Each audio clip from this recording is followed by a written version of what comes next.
जी बिल्कुल ऐसा है कि सर्दियों का आगाज़ जब से हुआ है तब से लेकर आज तक गैस है जो मुकम्मल तौर पर नायाब हो चुकी है, प्रेशर है जो सिफर हो चुका है, जिसकी वजह से ख़वातीन को खानादारी करने में मुश्किलात का सामना करना पड़ रहा है। इसी तरह से देखा जाए तो जब सुबह के औकात में नाश्ता बनाने की तैयारियां की जाती हैं तो गैस मुकम्मल तौर पर बंद होती है।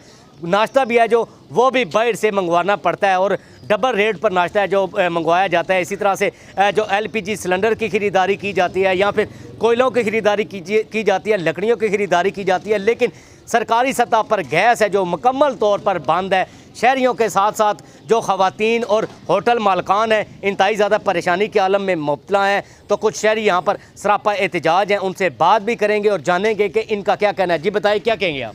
हमारे बाग मोहल्ले में जो है ना काफ़ी पुरानी जो है लाइनें डली हुई हैं, ठीक है। तो इतना बड़ा मोहल्ला है जिसमें जनाब गैस का बहुत ज़्यादा मसला है। वहाँ पे कम व बेश 2 इंच का पाइप होता है, जो पुराना डला हुआ है आधी इंच का पाइप डला हुआ है, जिसकी वजह से मोहल्ले की आबादी का बहुत ज़्यादा हंगम होने की वजह से ना वहाँ पे गैस नहीं मिलती। और पूरे इलाके में सर्दियाँ रहेंगी, गर्मियों में भी कुछ ना 6-8 घंटे के लिए गैस दिन में बंद हो जाती है। गर्मियों में भी गैस है जो बंद हो जाती है, सर्दियों की तो बात ही अलग है। सर्दियों में तो गैस मिलना ही इंतहाई मुश्किल तरीन काम है। ख़वातीन भी मौजूद हैं, इनसे भी बात करेंगे। आप क्या कहती हैं? जी हमें भी बहुत मसला बना हुआ है, इसलिए कि हमारे पास इतना सरमाया नहीं है कि हम लकड़ियाँ मंगवा के जलाएं या सिलेंडर भरवाएं। हमें बहुत ज़्यादा परेशानी उठानी पड़ती है। प्लीज़ कोई देखें, कुछ सोचे हमारे बारे में भी, क्योंकि हम मज़दूरी करते हैं, मज़दूरी में रेंट पे रहते हैं। तो फिर आप सोचें कि कैसे मसला हल होगा। हम बहुत परेशान हैं गैस की वजह से। सिर्फ़ और सिर्फ हम गैस बिल भर रहे हैं, गैस हमें नहीं मिलती। तो बिल भरे जा रहे हैं, गैस नहीं मिलती है। और भी ख़वातीन मौजूद हैं, आप बताइएगा क्या कहेंगी? गैस नहीं आ रही, कैसे गुजारा करती हैं, कैसे खानादारी होती है? जी भाई, ये बहुत बड़ा मुश्किल मरला है। जब बच्चे खाना नहीं खाते तो परेशान रहते हैं।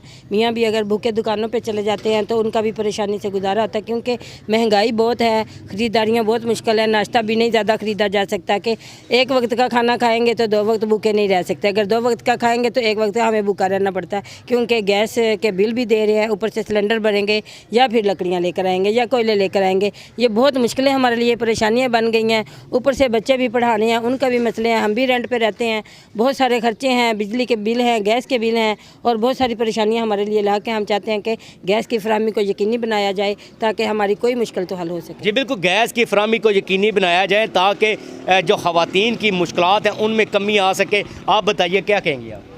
नए पाकिस्तान के हामी थे हम, अब हमें नहीं पता कि ये पुराना पाकिस्तान चल रहा है या नया पाकिस्तान।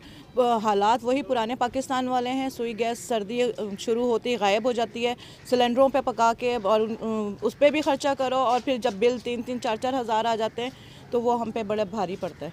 हम 3-3, 4-4 हज़ार रुपया बिल आ जाता है। कोई समझ नहीं आ रही ये नया पाकिस्तान है या इससे भी पुराना पाकिस्तान है जिसमें गैस है जो ताहाल आवाम को मुहैया नहीं हो सकी है। शहरी हैं जो इंतहाई ज़्यादा परेशानी में मुब्तला हैं। ख़वातीन सरापा एहतजाज है, मर्द सरापा एहतजाज है, मुतालबा करते हुए दिखाई दे रहे हैं तब्दीली सरकार से कि खुदारा इस तरफ भी नोटिस लें और जो गैस की जो फराहमी है जो मुकम्मल तौर पर बंद हो चुकी है, गैस प्रेशर सिफर हो चुका है, इसकी तरफ तवज्जो दी जाए और गैस की फराहमी को यकीनी बनाया जाए ताकि खानादारी करने में आसानी पैदा हो सके और 2 वक्त की रोटी है जो घरों में पका सके, ना कि बाज़ारों से खाना ख़रीद कर लाएँ और वो भी डबल रेट पर ख़रीदा जाता है और जो बिल हैं वो भी दुगने तिगने आ रहे हैं, लेकिन गैस है जो ताहाल नहीं पहुँच रही है। जी।